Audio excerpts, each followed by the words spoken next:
From the end of the First World War to the start of the Second, little attention is really given to the rise of the Nazi Party within Germany, nor is much attention given to the acquisitions that the nation made prior to the outbreak of war. But in the mid to late 30s, a number of events occurred that cemented Germany towards a war footing, and had there been an Allied response, would have changed the entire dynamic of the Second World War.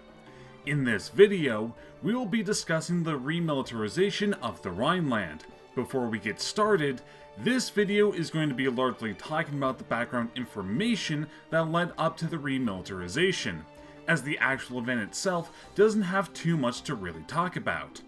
Even still, the background behind this conflict is complex and rather long, so I'll only be able to cover certain important topics in brief. Anyway, let's begin.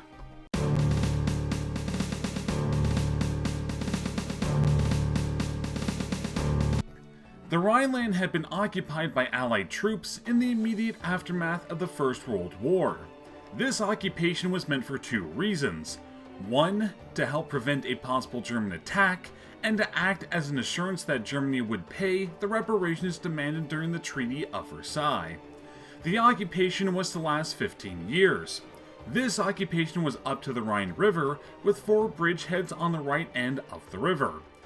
The French occupied the southern end, centered out of Mainz, the British in the northern center, based out of Cologne, and the Belgians in the north, based out of Aachen. A number of uprisings, such as the Ruhr Uprising and the Kapp Putsch in 1920, caused French reprisal, even though the goal of the rebels were directed against the Weimar Republic and not the Allied occupying forces. From their zone, the French occupied Frankfurt, among other cities, on July the 9th of 1920. Citing the military buildup in response to the Ruhr Uprising, as directly in violation of the Versailles Treaty. While the occupation only lasted for a month, a detachment of the French 3rd Moroccan opened fire upon a crowd, killing 9 and wounding another 26. The German right wing, after the failed coup attempt, masked a major propaganda attempt against the French, citing incidents like this, among others, as the French attempt to humiliate the German people. While these claims were largely racial and unfounded in nature, it did turn a section of not only the German public, but opinions abroad to garner more sympathy for Germany. Following the French and Belgian occupation of the Ruhr, hint click on my video about that subject here, the Locarno treaties were signed by Germany, Italy, France, and Britain, stating in part that the Rhineland was to be permanently demilitarized, with Italy and Britain acting as bulwarks against either nation attacking one another. From this, Germany as a whole essentially stated that they wouldn't abide by the terms of Versailles, but would abide by the Locarno treaties so long as other signatory powers do so as well.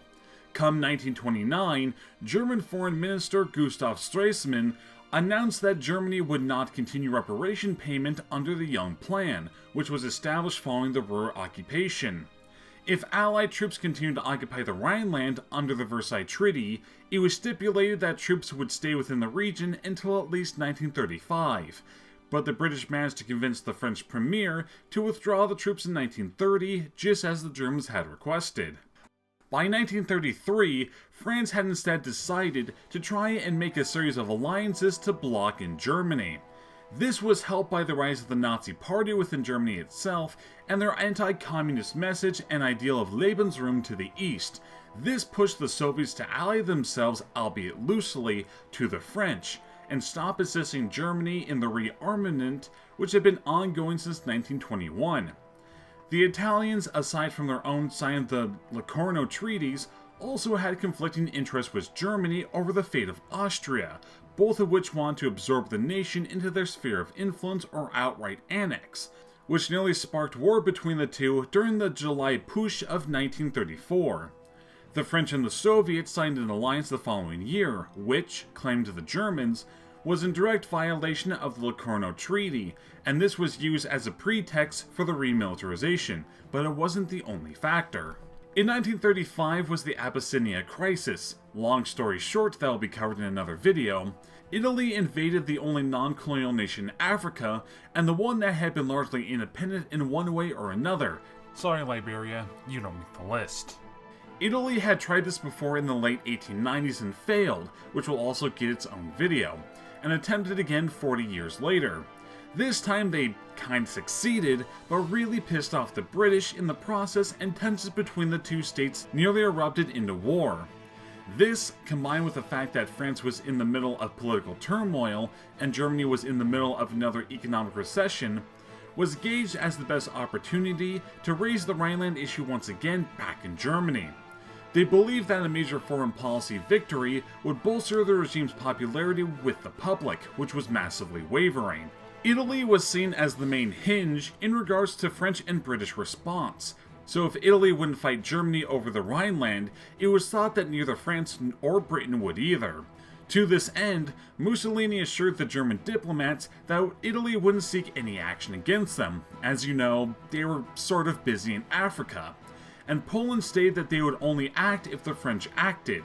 With these guarantees, the order for occupation was given. Not long after dawn on March the 7th of 1936, 19 German infantry battalions and a handful of planes entered the Rhineland, in direct violation of sections in both the Versailles Treaty and the Locarno Treaties. Thousands of French troops were spotted as being massed on the border, and the occupation was nearly called off, but since no French crossed the border, the German troops stayed. Following this, the support for the Nazis back in Germany skyrocketed among the public. Hitler offered to return to the League of Nations to sign an air pact to outright bombing as a way of war, which the British wanted, and a non-aggression pact with France if the other powers agreed to accept the remilitarization. Attempts to garner support in the League of Nations to impose economic sanctions against Germany got nowhere, as many smaller European nations were dependent on the German economy, more so since the Great Depression, and they'd be ineffective anyway without the United States signing on as well, which they refused to do. With the Rhineland occupied, Germany started the construction of the Siegfried Line, a series of fortifications along the French border, in direct competition to the French Maginot Line that had started construction in late 1929. The Siegfried Line would only encompass around 60% total of the level fortifications of the French counterpart, but it continued the trend of German rearmament. It was largely viewed within Germany that any new war would only benefit them in the long term. The events that played out proved this way to be very short-sighted. Thus, from the German viewpoint, the best thing to do would have been to accept Versailles rather than start a new war, one which ended with Germany being totally crushed, partitioned, and occupied.